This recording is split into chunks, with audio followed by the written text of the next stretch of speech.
और अब बात करेंगे दूसरी अहम खबर की। उत्तर प्रदेश शिक्षा सेवा चयन आयोग एक बार फिर से सवालों के घेरे में है। दरअसल यूपीईएससी ने बीते कल यानी मंगलवार को पीजीटी परीक्षा को अपरिहार्य कारणों के चलते स्थगित कर दिया। बताते चले, इस भर्ती का विज्ञापन 2022 में आया था और लंबे इंतजार के बाद 18 और 19 जून को परीक्षा आयोजित होनी थी, लेकिन परीक्षा से पहले आयोग ने स्थगित करने का फैसला दे दिया। इससे पहले आयोग ने पीजीटी परीक्षा 11 और 12 अप्रैल 2025 को आयोजित करने की घोषणा की थी, जिसे बाद में स्थगित कर दिया गया। इसके बाद परीक्षा 18 से 19 जून को आयोजित करने की घोषणा आयोग की तरफ से की गई, लेकिन फिर से आयोग ने बिना कारण बताए परीक्षा टालने की घोषणा कर दी। आयोग के परीक्षा टालने के बाद एक और जहां पीजीटी अभ्यर्थियों में खासा रोष है, तो वहीं सियासत भी गर्मा गई है। समाजवादी पार्टी के अध्यक्ष अखिलेश यादव ने ट्वीट कर लिखा कि उत्तर प्रदेश शिक्षा सेवा चयन आयोग ने पीजीटी की परीक्षा को तीसरी बार स्थगित करने की आज विज्ञप्ति प्रकाशित की है। नाम बदलने वाली सरकार को उत्तर प्रदेश शिक्षा सेवा चयन आयोग का नाम बदलकर उत्तर प्रदेश शिक्षा सेवा स्थगन आयोग कर देना चाहिए। इससे अभ्यर्थियों में जो आक्रोश है वो जायज है। 101 बार हम दोहराएंगे कि नौकरी भाजपा के एजेंडे में है ही नहीं, जब भाजपा जाएगी तब नौकरी आएगी, ये कहना है अखिलेश यादव का। तो विपक्ष हमलावर है, इस मामले को लेकर सरकार को घेरने की फिराक में है और अखिलेश यादव ने तुरंत ही ट्वीट किया जैसे ही ये विज्ञापन आयोग के द्वारा जारी किया गया कि एक बार फिर परीक्षा टाली जा रही है अपरिहार्य कारणों से। वहीं उत्तर प्रदेश में जिस तरीके से एक के बाद एक भर्तियां आ रही हैं, वैकेंसी आ रही हैं, लेकिन परीक्षा की तिथि जैसे ही करीब आती है भर्ती टाल दी जाती है, परीक्षा टाल दी जाती है। इससे छात्र परेशान हो रहे हैं, अभ्यर्थी परेशान हो रहे हैं। प्राइम टीवी ने कुछ अभ्यर्थियों से बातचीत की है, सुनिए उनका क्या कुछ कहना है। कहना क्या है मैम, परेशान तो हम लोग भी हैं, सारे स्टूडेंट परेशान हैं।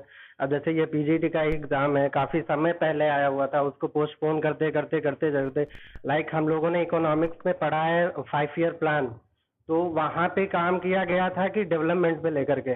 अभी वो ना स्टूडेंट काम करवाया जा रहा है स्टूडेंट से 5 ईयर प्लान की, वो 5 साल की लेकर के तैयारियां हैं पहले से ही। जैसे कोई स्टूडेंट प्लान बनाता है कि मुझे इस साल ये करना है, इस साल ये करना है, तो वो हो ही नहीं सकता। अगर मैं सोचूं कि आज के 2 साल बाद मैं ये एग्जाम क्लियर कर लूंगा और मैं इसमें सक्सेस पा लूंगा, तो ऐसा हो ही नहीं सकता। ऐसा नहीं है कि वो कर नहीं सकता, गवर्नमेंट ही नहीं करने देगी।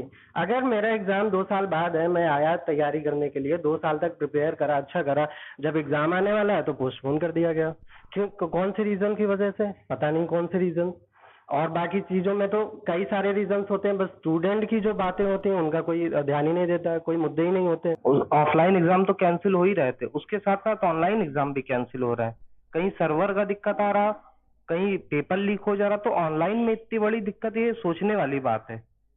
हम कहीं कुछ भी करते हैं, ऑनलाइन शॉपिंग करते हैं, तो उसमें तक तो कुछ होता नहीं है, कहीं भी कुछ लीक हो जाना या कोई डेटा फेल्योर, तो ये तो गवर्नमेंट है इतनी बड़ी लापरवाही, ऑनलाइन एग्जाम कैंसिल हो जा रहा है। पहली बात तो ये यहाँ पे 2022 का ये एग्जाम है पीजीटी का, उसके बाद अभी तक कोई भर्ती नहीं आई। भर्ती जब आएगी जब पहले ये वाला एग्जाम क्लियर होगा।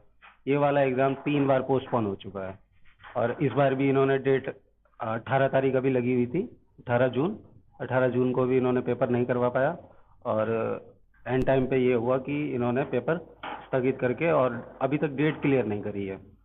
और ये हर एक एग्जाम में यही कर रहे हैं। नया आयोग भी बना है, वो भी कुछ नहीं कर पा रहा है। और इस खबर पर बातचीत के लिए हमारे साथ लखनऊ विश्वविद्यालय की शोध छात्रा और पीजीटी अभ्यर्थी प्रज्ञा चतुर्वेदी जी जुड़ रही हैं। प्रज्ञा जी, बहुत बहुत स्वागत है सबसे पहले तो आपका प्राइम टीवी पर। ये जो विज्ञापन सामने आया, बार बार भर्ती जो है वो टल रही है पीजीटी की, क्या कहेंगी इस पर? प्राइम के सभी दर्शकों को मेरा नमस्कार। देखिए, ये बहुत ही दुख भरा क्षण हर एक स्टूडेंट के लिए है कि अभी एक सज्जन ने बताया कि इंतजार करते करते जो है उम्र बीत जा रही है। और ये बिल्कुल सच है कि सरकार शिक्षा को, शिक्षकों को बिल्कुल सीरियस नहीं ले रही है। शिक्षा एक सभ्य समाज का दर्पण होती है। पढ़ाई लिखाई के बाद एक शिक्षक जब बनता है आदमी, तो वो शिक्षा के रूप में समाज को कुछ देता है। लेकिन मुझे नहीं लगता कि ये जो इस समय की सरकार है वो बिल्कुल शिक्षा को लेकर के सीरियस है। शिक्षा के, और मैं अगर आपको एक बात बताऊं तो अभी जो पीजीटी का एग्जाम ये है, ये 2021 में प्रकाशित हुआ था, एडवर्टाइज हुआ था, इसको 3 बार ये लोग स्थगित कर चुके हैं। इसके बाद मैं आपको बताऊं, इन पिछले 4 सालों में इन लोगों ने एक बार भी ये नहीं बताया कि इसमें बीएड लगाएंगे जीआईसी, और इसमें अब इन्होंने नया एक टैंट्रम शुरू कर दिया है कि अब बीएड लगा के लाएंगे। मतलब पहले 4 साल आपने परीक्षा नहीं ली, और अब जो आप दूसरा लेके आएंगे उसमें आप बीएड लगा के लेके आएंगे। तो इन लोगों की मंशा क्या है, ये नौकरी देना ही नहीं चाहते। यानी विज्ञापन जारी होता है 4 साल पहले, उसके बाद कहा जाता है परीक्षा कराएंगे, लेकिन परीक्षा का आता पता नहीं होता है। फिर परीक्षा की तिथि आती है, छात्र जो है उत्साहित होते हैं कि चलो अब तारीख नजदीक आ रही है, प्रिपरेशन में जुटते हैं, और प्रिपरेशन से पहले एग्जाम जो है पोस्टपोन हो जाता है। ये चल रहा है उत्तर प्रदेश में। देखिए, ये वही वाली बात है ना, स्लो पॉइजन है स्टूडेंट्स के लिए। एक स्टूडेंट अपनी मेहनत करके सोचता है कि चलो इस साल मेरा भविष्य कुछ क्लियर हो जाएगा, अच्छा इस साल नहीं तो इस साल हो जाएगा।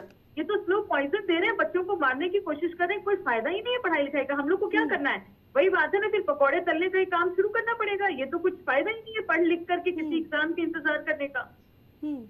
बिल्कुल प्रज्ञा जी, मैं आपसे जानना चाहूंगी कि जब ये खबरें सामने आती हैं कि एग्जाम पोस्टपोन हो गया है, तो किस तरीके का जो मेंटल ट्रॉमा है वो छात्रों को फेस करना पड़ता है, क्योंकि आप भी अभ्यर्थी हैं और कई बार। हाँ जी अदिति जी, जो मेंटल ट्रॉमा है ना, इसको कोई नहीं समझ सकता, क्योंकि हम लोग जो है जिस क्लास को बिलोंग करते हैं, मिडिल क्लास बच्चों के लिए कॉम्पिटिटिव एग्जाम से बहुत बड़ा बेस होता है अपने आप को, अपने आगे के जीवन को विकासशील बनाने के लिए। और ऐसा लगता है ना कि पल भर में वो सपना टूट गया।